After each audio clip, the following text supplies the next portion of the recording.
Okay, yeah, so I'm going to do a presentation on managing worries and improving self-esteem. And we're going to look at what are worries, why do we worry, what are worries, when are worries a problem, how to manage our worries, and then look at what is self-esteem, why is this important, how we can improve our self-esteem, and at the end kind of create a staying well plan. Firstly, what are worries? So the dictionary definition is feel or cause to feel anxious or troubled about actual or potential problems. So you can have a think of kind of what types of worries do you have, and these might be quite broad across a lot of different things, or they might be specific to your caring role or about kind of your health, your family's health, or something different entirely. And some examples of worries could be, can I pay my bills this month? What do I want to do with my life? Why did I say that? What's going to happen? What do they think of me? So we can be worried about things that we've done in the past, present problems, kind of planning ahead, what if scenarios, thinking about what's going to happen to the future, and kind of worries in general can be very unsettling. So why do we worry? And worry or feeling anxious is something that we all feel and experience from time to time. It's a completely natural response to a threatening or a difficult situation. And this can be kind of explained through the fight, flight, freeze response, which is a really quick automatic response when we're in a kind of fearful situation. So we'll watch this video, which kind of explains this response in more detail. Humans, like all species, have self-protective mechanisms to help us survive. Our fight, flight or freeze survival response, the FFF for short, is designed to mobilize our brain and body to fight an enemy, run from an avalanche, or freeze to hide from a predator. Our brain sometimes misinterprets safe situations as dangerous and can set off false alarms. When the amygdala, our brain's watchdog, senses and barks danger, our body enters survival mode quicker than our rational mind can react, leaving it trying to figure out why we feel in mortal danger. When the FFF alarm is sounded, we start to breathe more quickly and shallow, causing hyperventilation, and our heart starts beating very fast. These changes can cause strong chest pain, which many people interpret as symptoms of a heart attack, when in fact it's just a result of the FFF activation, which can be relieved through breathing exercises. As a way of getting you ready for action, blood is diverted towards the major muscle groups. Blood flows away from our digestive system, causing the bladder to relax, and we might feel the need to pee. The mouth goes dry, nausea can occur, and we get the butterflies feeling in our stomach. Blood also rushes from extremities, leaving us with cold hands, but often sweaty palms as the action-ready body starts sweating to avoid overheating. Legs and hands can start trembling and feel weak, while tension starts building in big muscles like the thighs, neck, and shoulders. In our head, FFF alarms cause our brain to focus on negative memories, probably so it can scan them to avoid danger and negative outcomes. We get tunnel vision as our pupils dilate to increase our focus and long vision, but as a result, we lose our peripheral vision. FFF activation also reduces our ability to recognize differences in facial expressions. Too much oxygen and too little CO2 can result in dizziness or lightheadedness, which many people interpret as signs that they might faint. But because fainting is caused by a drastic drop in blood pressure, and because the FFF increases both our heart rate and blood pressure, it's nearly impossible to faint when this happens. Over time, depression, anxiety, and high levels of stress all harm the brain's ability to slow or cancel false FFF activations, causing them to happen more often. Knowing the symptoms of false activations makes it easier to recognize and reduce their effects. At Brave, you can learn both bottom-up and top-down techniques to reduce false FFF activation and bring your body back to balance. This video was created by Brave, building healthy minds. Yeah, so we can see how the behaviours and the physical symptoms of anxiety would help us kind of survive if And that's why we have that fight, flight, freeze response, which we kind of experience when we're worrying. We feel those physical symptoms. So kind of a lack of memory or attention, and we might find it hard to focus on things that we're not worried about, and we kind of only focus on that worry as it seems all consuming, or we find it difficult to make decisions, or even kind of small things that we normally could solve problems might feel like big worries all the time, just because the prefrontal cortex is kind of fighting against the amygdala, and that thinking brain is shutting down to preserve energy. So that feelings brain can be reactive. If we think of the brain like a fist, this prefrontal cortex at the front, behind the forehead, is kind of does the thinking, the problem solving, and the reasoning. And when the fight, flight, freeze alarm is sets off, that system kind of flips. It obviously doesn't expand like that, but it kind of goes offline. So we can focus on having those quick responses. So for example, if you're about to step in the road and a car came, you have that quick response to pull yourself back. And that's kind of what worries are doing. Worries are trying to prepare yourself to kind of keep you safe in a dangerous situation. You might experience blushing and sweating as a form of your body trying to cool itself down. Increased heart rate, so that pumping blood around the body. You might feel tingly or numb hands because the blood is leaving the hands to go to major organs and to major muscle groups.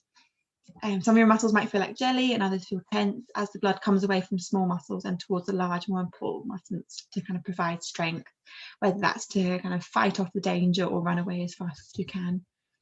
You might feel butterflies in the stomach as the blood kind of goes away from the stomach towards the major organs, and kind of that's kind of when you start to feel the urge to go to the toilet as well, because that would make the body lighter, ready for a fight flight. So when a worry is a problem, because we think if worries and anxiety are natural, then why are they an issue if we all experience them? So kind of worries become a problem when our scale that we have like this is when we think the likelihood of the worry is kind of bigger than it actually is, and we think it's going to be more of a problem than it is. We kind of overestimate those things and we underestimate our ability to cope. When we think of how good we are at coping, we actually have 100% success rate of coping, otherwise you kind of wouldn't be here today. No matter kind of the difficulties that you faced or the things that you've come across along your journey, you've coped with them, you've dealt with them, you've managed them, and you've come out the other side. Kind of we had never thought that we'd be in a global pandemic, and here we are kind of having survived a year of the way through it, which we kind of didn't think we would at the very start. So what we want to do is kind of help to balance the scale, to help believe in our ability to cope, to make that bigger, and to kind of rationalize the likelihood and severity of our worries, so that kind of feels more manageable for us. And worries become a problem when they interrupt our sleep. We find it difficult to get on with work or other tasks. We find kind of maybe get headaches or can't concentrate, or if we're kind of feeling very isolated, maybe our worries are stopping us doing things that we're enjoying or leaving our home, and that's when we kind of have to think to make changes and have a little kind of step in and look at our worries and see what we can do to work on them and overcome them. So some examples of some symptoms. Everyone's different, so you might experience different symptoms to people in your family or friends, but these can be across kind of physical symptoms of stomach aches, headaches, or lightheadedness. You might feel shaky, you might feel dizzy, you might experience sweating, increased heart rate, you might feel chest pains, like in the video said, kind of people can think they're having heart attacks. You might feel tingling sensations, you might feel too hot or too cold, or you might kind of feel itchy skin. Emotional symptoms that you might experience, difficulty concentrating, finding it hard to make decisions and feeling indecisive, having sudden mind blanks, which can be quite unsettling for some people. And that can be forgetting kind of the days of the week, it can be forgetting important tasks, it can be forgetting words for things. Feeling overwhelmed, feeling fatigued, feeling restless, feeling nervous, tense or tearful, having sleep difficulties or insomnia, or we often might feel numb to things. Things might feel so overwhelming that we're not sure how we feel. And then behavioural symptoms that we might experience. So we might be avoiding others or avoiding doing certain things because they cause us to worry a lot more, procrastinating, putting tasks off that we're worried about. We might seek a lot of reassurance from friends, family, others, You might kind of Google things online to try and look for reassurance about things. We might be more irritable or more quick to anger with people. We might find ourselves more frustrated easily. We might have a loss of appetite, or the opposite, we might kind of find comfort in food and kind of maybe eat a bit more than we usually do. And we might engage in compulsive behaviours. So that could be nail biting, could be scratching. Some people kind of pull their hair. Some people kind of scratch at their skin, kind of pick their skin, all those little kind of behavioural symptoms, kind of the shaking of the leg, all those sorts of things you might experience. So how do we manage our worries? I think it's really important to say that you are not your anxiety, you are not your worries. You might be anxious from time to time, like we all are, but that is not your defining feature. And anxiety is something you can work on, and worries that you're something that you can work on to help you feel more able to cope. And through this, we can manage the symptoms and we can challenge our thoughts. There's two different ways we can manage our worries, and we're going to go through both of those today. So how do we manage the symptoms? So we can do grounding techniques like the 5, 4, 3, 2, 1, which goes through our 5 senses, which we'll go through in a bit together. Kind of 5 things that you can see, 4 things that you can touch, 3 things that you can hear, 2 things that you can smell, and 1 thing that you can taste. And you can do these in any order. If you can't think of 5, 4, 3, 2, 1, you can just kind of look around you and think of, name everything around you that's pink, or what things around you are smaller than the palm of your hand, and just kind of taking that time to take your focus away from what's going on internally, taking it away from those physical symptoms or those thoughts racing around your head, gives you a bit of break in that kind of rushing and racing thoughts, and kind of helps you focus on what's going on around you and helps you ground in the moment. You can also do things and be aware of your body, and PMR stands for progressive muscle relaxation. So one thing that you can do, kind of sitting in a chair or wherever you are, kind of noticing how it feels to be sat in the seat. So the feeling of the backs of your legs on the chair, the feeling of your back against the back of the chair. You can even push your back into the chair or hold the sides of the chair, kind of feeling what that feels like. Having both your feet flat on the ground, pushing kind of through the floor, noticing what that feels like. Progressive muscle relaxation is a really good one to do before bed, but you can also do it throughout the day. But you lie down and you focus on your toes, and you kind of scrunch them up really, really tight, really, really tense, and hold it, and then you release. And then you kind of move up your body to your calves, you tense them, hold them really, really tight, and then relax. And then kind of go up your legs to your thighs, tense, tense, tense, and then relax. And you do it all the way up through your body until you're kind of up right at your face, kind of clenching everything really, really tight, and then relax. And that purposeful tense and relaxation helps you relieve some of that stress, because like in the video I was saying, we hold a lot of tension in our jaw, kind of clenching the jaw. You might notice your tongue on the roof of your mouth. You might notice that you hold your shoulders up really, really high, and kind of just purposely kind of getting yourself to tense and exaggerate that tension, and then relax helps to encourage that relaxation around the body. So it can be hard to kind of scrunch up your whole face and your whole body when you're out in public, but you can do it with your toes, kind of in your shoes. People won't notice, kind of scrunching them up really, really tight, and relax. And the same with your palms of your hands, or even just touching fingertips, kind of counting, things like that. Kind of being aware of your body can really help to manage the symptoms. You can do mental exercises like thinking of a category, kind of naming all the colours that you can, different breeds of dogs, different types of cars, different types of sport, kind of go through the alphabet and kind of think of people's names, count back from 107s, all those kind of sorts of exercises. And you want to kind of pick an exercise that's not so taxing, it's stressful and adds another worry or an anxiety to you, but needs a little bit of mental stimulation so you can kind of distract yourself from the symptoms. Another way to manage symptoms is breathing exercises. So deep breaths are great. Breathing in through the nose and out through the mouth. And trying to make that exhalation longer. Also kind of breathing in and then holding it and then releasing. Those deep breaths can really help to slow everything down. You might not necessarily feel loads better afterwards, but just kind of slowing down and understanding how that you're feeling, and kind of bringing that awareness of actually, oh, I'm feeling quite anxious at the moment, or I'm feeling quite frustrated at the moment. Kind of just slowing everything down helps kind of bring your awareness instead of kind of just feeling that overwhelmed sensation. And box breathing, so this is kind of where you look around you and you look for a square or a rectangle, something with 4 sides. And kind of right now, looking at screens, obviously you've got the square of the screen. And what you can do with box breathing, you can do it in 2 ways. So you can kind of start somewhere on your screen, and you breathe in, hold, breathe out, and then hold, breathe in, hold, breathe out. And just kind of going around the square, or you can do it that you breathe in for 4, hold it for 4, and breathe out. So you can find out what kind of every preference that you like, but there's always squares around us. There's windows, there's mobile phones, there's notepads, there's screens, all sorts of things. So box breathing can be quite handy, and you can kind of draw a little square on a table or on your leg or in a space close by to kind of remind you, kind of slowing that breath down. Planning ahead or creating a schedule can be really helpful as well.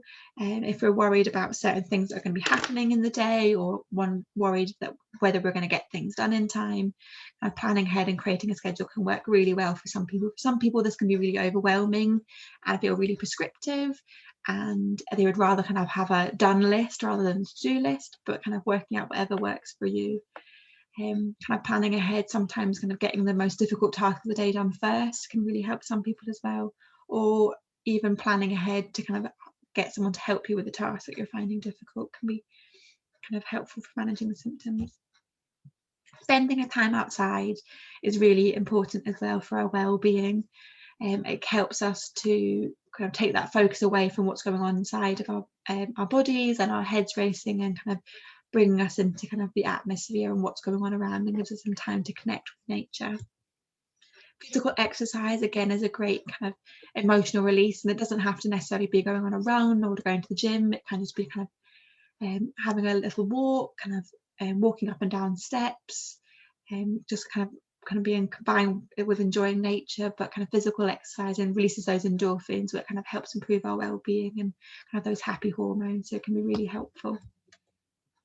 Being creative, engaging with your hobbies, whatever they may be, helps manage the symptoms. So you kind of notice when you start to feel anxious, or you feel those worries creeping in. Doing things like colouring, drawing, writing, reading, playing games, doing all those sorts of things that kind of help engage that creative side of your brain is really helpful. Listening to music, and for some people that might be listening to your favourite song and having a dance around the kitchen. For others, it might be enjoying like instrumental music, and whatever kind of thing that you like to do, or singing along to your favourite song. Absolutely anything, but music can be really powerful. And like we're saying, being creative, taking part in our hobbies. Often when we're anxious or worried, we tend to kind of put ourselves last. We tend to kind of forget the things that we enjoy in favour of doing things that we feel that we should be doing. And it's really important that we take time for ourselves, we engage in self-care. We can't pour from an empty cup, and we can't be the best that we can be in our caring role if we're feeling exhausted and overwhelmed. So taking part in things that we enjoy is really important. And talking about how we are feeling is important. We aren't mind readers, our friends aren't mind readers, our family aren't mind readers, and if we don't talk about what's going on, they're not going to know that we're struggling or that we need help. And the same when we're talking to other services that we might be finding difficult, talking to them about kind of what we want, the expectations, kind of setting boundaries is really helpful, and kind of talking about these things is really important. So like I said about the 5, 4, 3, 2, 1 technique, we're going to watch a video about it, and then we're going to have a little practice.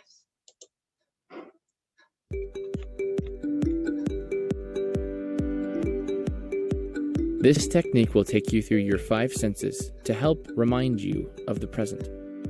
This is a calming technique that can help you get through tough or stressful situations. Take a deep belly breath to begin. Number 5. Look around for 5 things that you can see and say them out loud. For example, you could say, I see a burger. I see a bird. I see a soccer ball. Number 4, feel. Pay attention to your body and think of 4 things that you can feel and say them out loud. For example, you could say, I feel my feet warm in my socks. I feel the hair on the back of my neck. Or I feel the pillow I'm sitting on. Number 3, listen. Listen for 3 sounds. Say the things out loud. It could be the sound of running feet, an airplane flying by, or the sound of a dog barking. Number 2, smell. Say 2 things you can smell. It's okay to move to another spot and sniff something. If you can't smell anything at the moment, or you can't move, then name 2 of your favorite smells. Number 1, taste. Say 1 thing you can taste. It may be the toothpaste from brushing your teeth, or the flavor of your bubblegum. If you can't taste anything, then say your favorite thing to taste. Take another deep belly breath to end.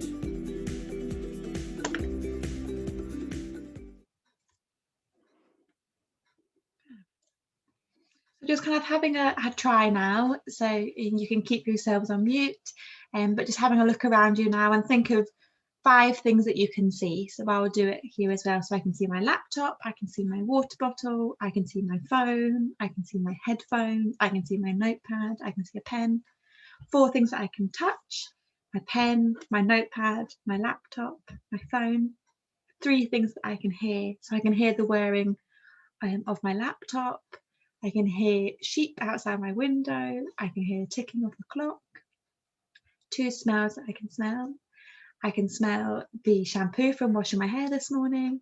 I can smell a candle that I've got on. And 1 thing that I can taste. So I can't taste anything right now, but I can have a sip of water and taste that. So yeah, just trying that technique when you feel your mind's racing, or you feel you kind of want to engage with what's around you. And as with all these techniques, the more we practice them, the more these become second nature to us, and the easier they become when we're in a kind of an anxious state or a stressed out state, because it can be really hard when we're anxious or worried or stressed to think of, oh, what was that technique I learned in that talk 2 months ago. So the more we practice, the better we get. And we can do it when we're on walks, we can do it with family members, we can do it when we're washing up or taking the dog out, anything like that. And just the more we practice, the better we get at these techniques. And then we're going to try some breathing. So this is box breathing with a kind of a little animation. And so just breathe along with the animation and kind of see if that helps you feel relaxed.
hopefully you found that helpful and you feel a lot more relaxed now. Next slide. Yeah, so deep belly breathing, one that you can do that as well if you kind of are watching the video. Take your hands and place them on your belly, and as you breathe in, kind of imagine there's a balloon and that you're kind of filling up, and as you breathe in, your stomach will expand, and then when you breathe out, you'll feel it kind of all tense back in. And then you can keep doing that, and you can do it with your hands on your stomach, or you can move them away and just kind of notice the sensation of breathing in, all filling up, and then breathing out and releasing.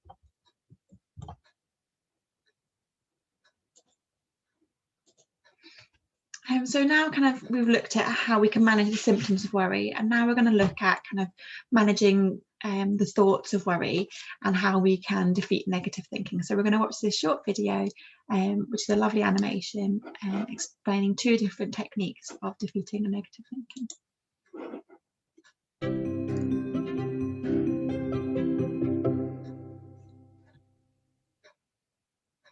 Negative thinking is one of the biggest obstacles we face in experiencing more happiness. But there's hope. Here are 2 strategies based on cognitive behavioral therapy to defeat your negative thinking. The first is to distract. When you're heading into a social gathering and you begin to wonder, what if I don't connect with anyone? Am I even likable? Do something that lifts your mood. Generating a positive emotion will counteract the anxiety you feel. Listen to a song that makes you smile, or take a moment to appreciate people in your life who love you. Positive emotions literally undo the effects of anxiety by lowering our heart rate and muscle tension. We often believe that our negative thinking is true, but in reality, our minds feed us messages that range from mild embellishments to outright lies. Here, we might prefer to combat. Imagine yourself in court. You are the prosecutor, and your negative thought is the defendant. He's guilty, and you know it, but he's pleading not guilty and sticking to his story. Your task is to get the judge to hear your side. So when the negative thought shouts out, "You're not good enough at your job," you need to consult the evidence you have at your disposal to prove it wrong. Argue back with the strongest piece of evidence you can find. For example, "I am good enough because every performance review I've had has been positive. I'm currently being considered for that promotion, and my boss told me last week how much she enjoys working with me." Bring your best version of a tough lawyer to that courtroom and convince the judge that the negative thought doesn't deserve his or her attention. After all, the judge is you. Both of these strategies, distract and combat, are skills anyone can learn and get better at with practice. Remember, with each negative thought you defeat, you've successfully earned your own happiness.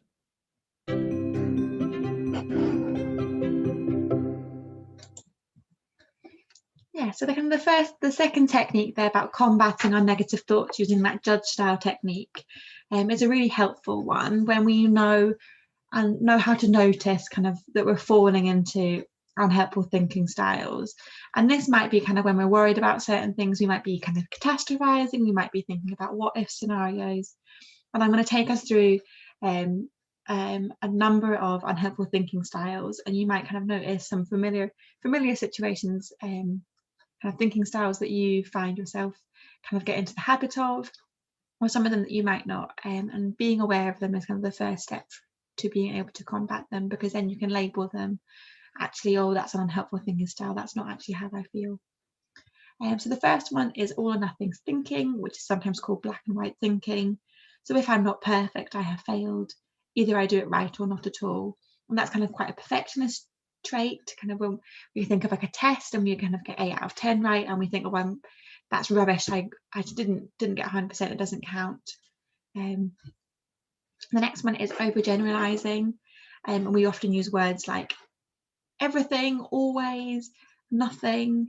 We kind of go to the extremes. So everything is always rubbish, nothing good ever happens. And we can kind of see a pattern based on a single event, or kind of we are very broad about something when we kind of draw a conclusion. So one kind of negative thing might happen to us in a day, and therefore we think the whole day is spoiled and all my mornings are horrible and nothing ever goes the way I want it. And we can kind of overgeneralize in that way. This one down here, mental filter. We only pay attention to certain types of evidence. So we maybe notice our failures, but we don't see our successes.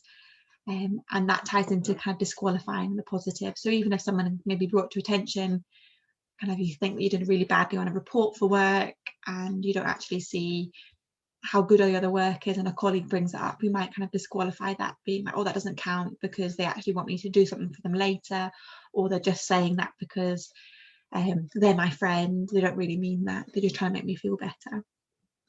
And disqualifying the positive is discounting the good things that have happened or that you have done for some reason or other. And we can often be quite good at kind of finding reasons to disqualify the positives rather than believe them. Here are a couple more. So jumping to conclusions happens in two different ways. So mind reading, we imagine we know what others are going to think or say. So we might say, well, I'm not going to say that to this person because they're going to say this and then they're going to say that. So we're mind reading when we're imagining that conversation in our head. We don't actually know that's going to happen. And then fortune telling, predicting the future, kind of predicting what's going to happen, thinking, oh, I can't do that because this is going to happen. And again, we don't know that that's definitely going to happen. Our mind's jumping to conclusions based on the thoughts in our head. And then we've got magnification or minimalization. So magnification is the same as catastrophizing. So something small might go wrong and we end up thinking it's the end of the world. So it could be things like, oh, I didn't get my report in for work on time. Oh, they're going to fire me. I'm never going to get a job. Oh, I'm not going to be able to pay bills. I'm going to be homeless. My life is going to be over. And we can kind of take that jump from one thing kind of into a worst case scenario quite quickly and blow things out of proportion. And the same, we can kind of inappropriately shrink something to make it seem less important. So a big thing might happen to us, and for some people that could be things like a bereavement or a really big incident happens, and we kind of just shrug it off like it doesn't matter, and we kind of don't take in the full impact of it when we should be. And that's called minimization. And then we've got emotional reasoning, assuming that because we feel a certain way assuming that because we think a certain way, feel a certain way, what we think must be true. So our feelings aren't facts, they're just feelings, and no feeling is wrong. All feelings are absolutely okay and they're valid, but just because we feel a certain way doesn't mean it might be true. So I feel embarrassed, so I must be an idiot. Isn't necessarily true. We might feel embarrassed, we might feel that we've gone really red when actually we're just a bit flushed in the face. And people actually haven't noticed that we've fumbled all over our words or that we've forgotten something, but we actually kind of perceive it to be a bigger issue because we're embarrassed about it. Or when we're anxious, we can pick up on things like people laughing and we think they're laughing at us, when we're actually, just because we're in a heightened state, we're perceiving their laughter at us rather than at something unrelated. And then using critical words like should, must, ought can make us feel guilty or like we've already failed.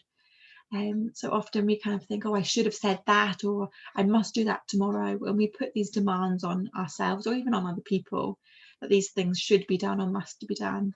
But kind of if we use that, we often get frustrated at ourselves, or we can be disappointed, or expectations aren't met. So if we even just replace these words for could, or I could have said that, or I could do that tomorrow, but I didn't have time. Using those sorts of phrases kind of helps to relieve that blame from ourselves. Labeling, assigning labels to ourselves or other people. I'm a loser, I'm completely useless, they're such an idiot.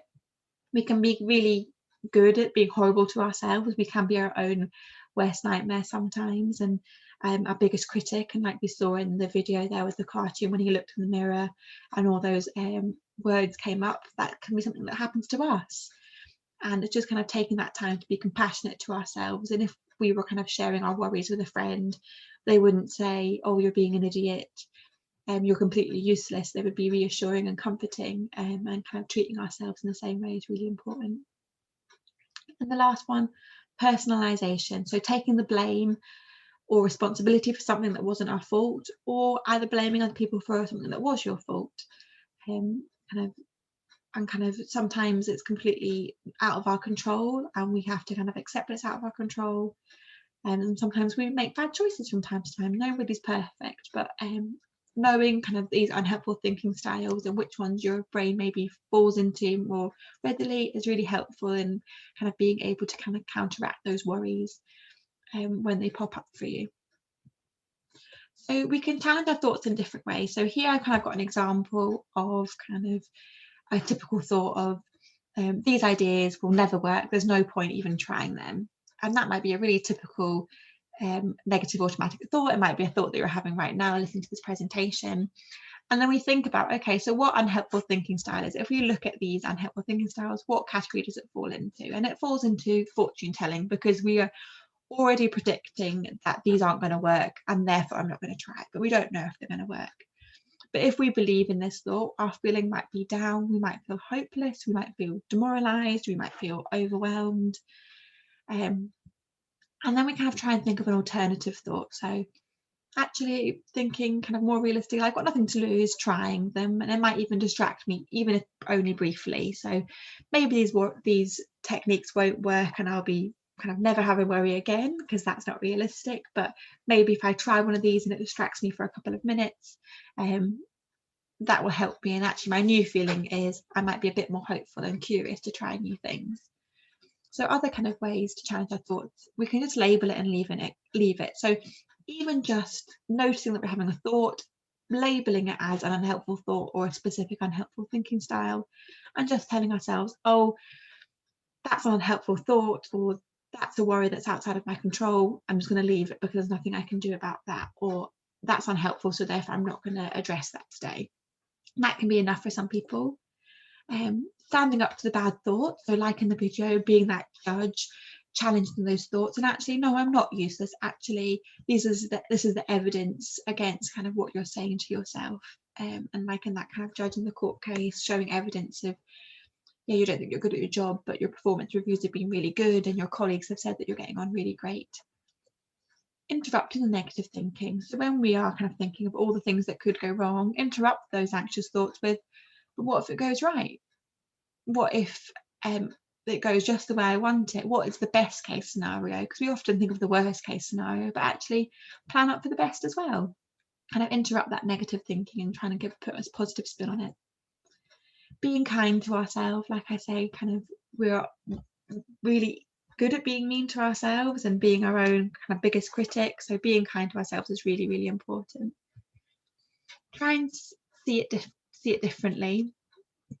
Kind of try and see it from another point of view. Imagine if your friend was in the situation, what advice would you give to them? What advice would a friend give to you? Kind of see it from a different side if possible.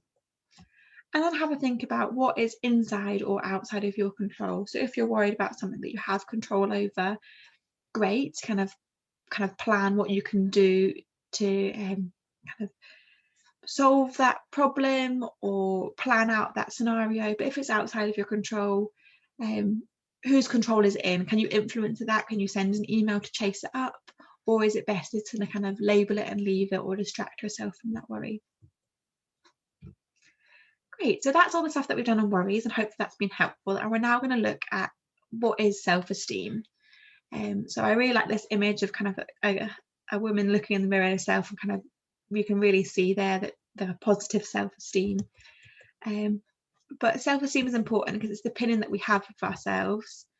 It's our achievements, things that we like about ourselves, what others like about us, compliments that you received. Also kind of helps with our ability to cope. If we think highly of ourselves, we're going to think that we're able to cope. Whereas on conversely, if we kind of don't think that we're good enough for things, we're going to think that we're useless and call ourselves names, like I kind of said before. Yeah, so healthy self-esteem is feeling positive, feeling able to cope, and low self-esteem is kind of more critical. So how do we improve our self-esteem? Noticing the positives in the self and the world around you. And this can be doing things like a gratitude journal, writing down 3 things that you're thankful for that day. And they can be small things, like a text from a friend, or the sun is shining, or a delicious cup of tea, or can be big things, like a really kind of wonderful birthday, a really important date in the diary, a really exciting news, anything like that. They can be big and small, but noticing those positives. And gratitude can be really helpful to kind of improving our well-being. Kind of again in that video that we saw, it was saying that positive emotions can help boost things overall and reduce the feelings of anxiety, and our feelings and emotions and memories are all highly emotive. So once we start to notice the positives, we can feel more upbeat, which means we're more likely to notice other positives, and the cycle kind of continues. Whereas if we're just looking at the negatives, we often feel more down, and then we see more negatives. So it's kind of counteracting that cycle. Compliment ourselves. When you see yourself in the mirror, instead of looking at things that you don't like, notice the things that you do like. When you do a good job at work, or you do a great job being a parent, or you kind of do something really fun, you make a delicious meal, kind of compliment yourself, big yourself up. We often only do it when we're applying for jobs or things like that, but getting into the habit of saying nice things to yourself is really important. Try not to compare yourself to others. This can be really hard, especially with social media, but if you're finding looking at certain accounts kind of impact your self-esteem, muting those accounts, deleting those accounts. Even some people limit social media time, but kind of working out what works for you. And everyone's on their own journey. There's no set time that we're meant to do things, or a certain way that life's meant to look. So trying to not compare ourselves to others. Remembering your achievements, like I said before, you have a 100% success rate of coping. Kind of no matter the difficulties that you've overcome, you've made it, you're here today. And remember all those achievements, remembering those things that you've overcame, and knowing that you can do it again. Forget about the mistakes, because we all make them. No one's perfect, and just understanding that when we make a mistake, just forget about it, kind of learn from it if a lesson is to be learned, but understanding that we all make mistakes, and that's absolutely okay. Do things that you enjoy and explore your passion. So things that you're passionate about, your hobbies, try new things, enjoy spending time with people that you love, reading, colouring, sports, whatever you like doing, kind of do more of those things, and that can help improve your self-esteem. Take care of yourself. That's sleeping well, kind of exercising or spending time outdoors, drinking water, kind of eating healthy foods, taking care of your body. Like I've said before, you kind of can't pour from an empty cup, and it's really important that you're working on these basics as well, so you can kind of care for those around you. Keep healthy boundaries, and like I said, kind of with comparing to others, that might be boundaries regarding kind of social media, that might be boundaries kind of watching the news if you found the news brings you down, it might be keeping healthy boundaries with friends or family members, or just knowing kind of what you will and won't tolerate from people, kind of what you are and aren't comfortable doing, kind of what things that you value, and kind of when people have access to you, kind of if you're feeling overwhelmed, learning to say no to things and keeping those boundaries is really important. And lastly, as well as asking for help if you need it. It's not a sign of weakness at all. It's a really brave thing to ask for help when we need it, and knowing that we need support, and acknowledging that need and asking for help is a really good thing, and talking about our struggles is really important. So an activity now is just, if you've got a bit of paper near you, just kind of write down a couple of things about yourself to help yourself do. So something I'm good at. So this might be that you're really good at cooking. It might be that you're really good at your job. It might be that you're really good at filling in forms. It might be that you're really good at kind of playing with your kids. It might be that you're really good at caring for your parent. It could be absolutely anything, but writing down something that you're good at. Or just have a think about something that you're good at. Next, what I like about my appearance. So something about you that you physically like, and that could be that you think that you're pretty, that could be that you think that you're handsome, it could be that you like your eyes, that you like your hair, that you like that you kind of work out in the gym, and you like the physique that you've kind of established. It could be absolutely anything. It could be like that you've got freckles, absolutely anything, like your style. But what do you like about your appearance? And think of a time that you've helped others. So it is that you kind of, maybe you volunteer, maybe you've just kind of helped a neighbour bring in their shopping sometime, maybe you've kind of you've looked after a friend's dog and they've gone on holiday, absolutely anything. Think of a time that you've helped others. Think of a challenge that you've overcome. And this can be big or small. It could be that you've conquered a fear, that you could have got over a really difficult separation, that you've kind of been getting an EHC plan or a care plan for a child. It could be that you've had a difficult time at work or in your personal life, absolutely anything, but think of a challenge that you've overcome. Think about something that makes you unique, something that makes you different from your friends or your family, something that's kind of just for you, something that maybe a little bit special about yourself that you like.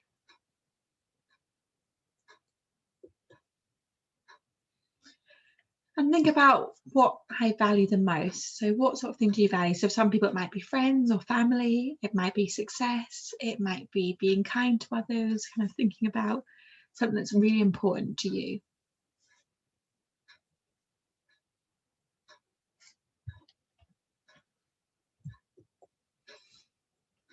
And then think about a compliment you've received. And that could be today, it could be from ages ago, but thinking of a time someone said something to you that was really kind and you really complimentary and you still remember it. And then thinking of a time that you've made someone else happy.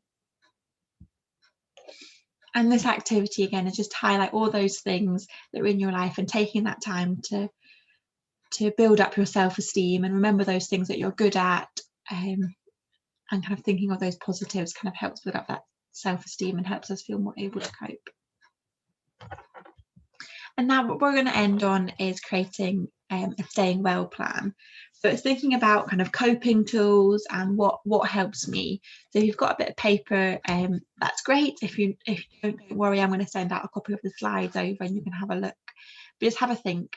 So here on the screen right now, I've just kind of got a picture online of different coping tools of what helps people. So for you, it might be a lot of these things.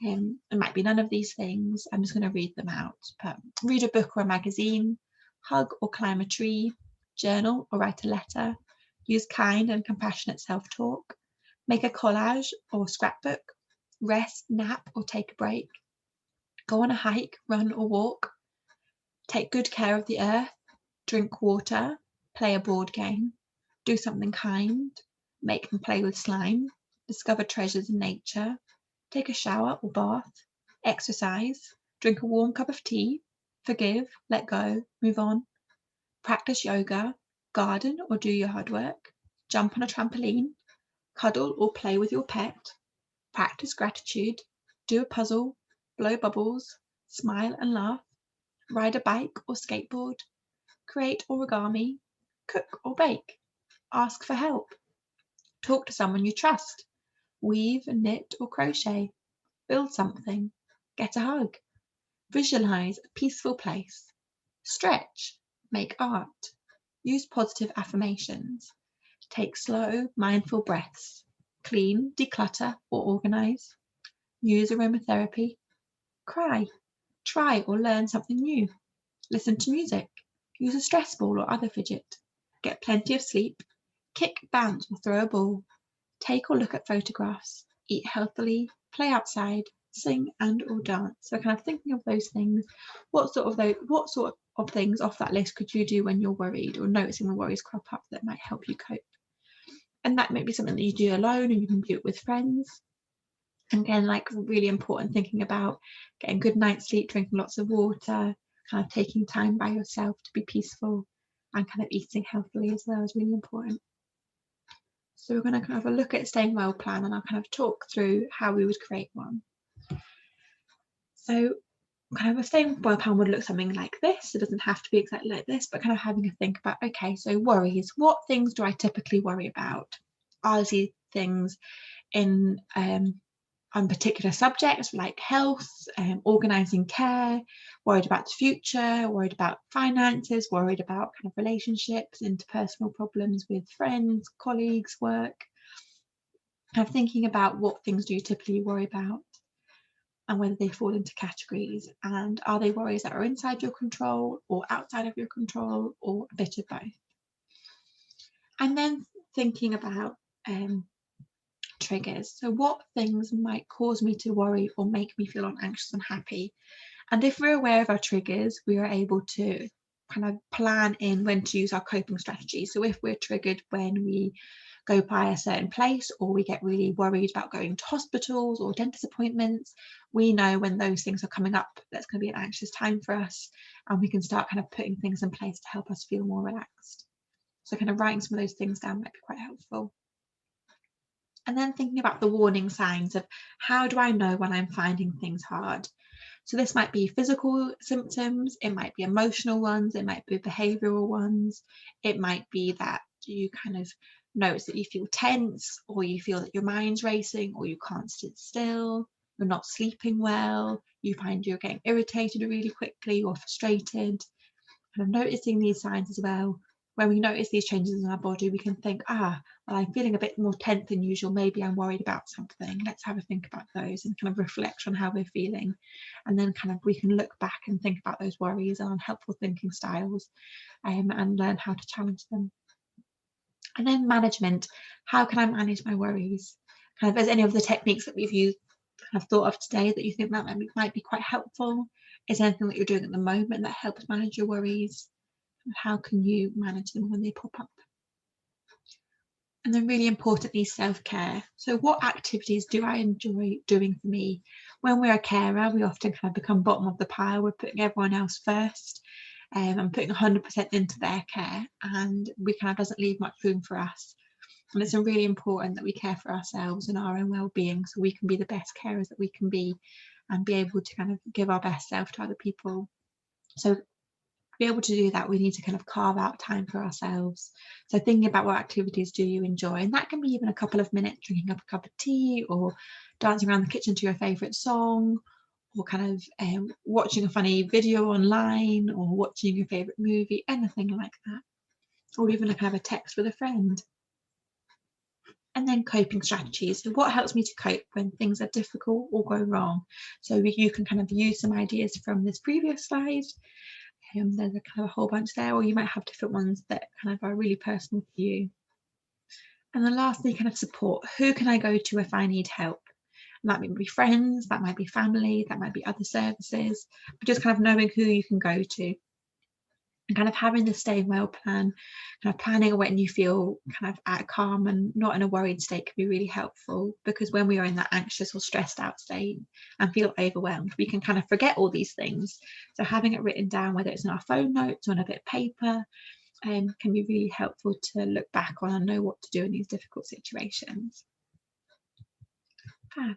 So this is just kind of my contact details to kind of ask if you wanted to ever ask me about some more well-being type things. That's the 0300 111 1919 is our Carers in Bedfordshire office.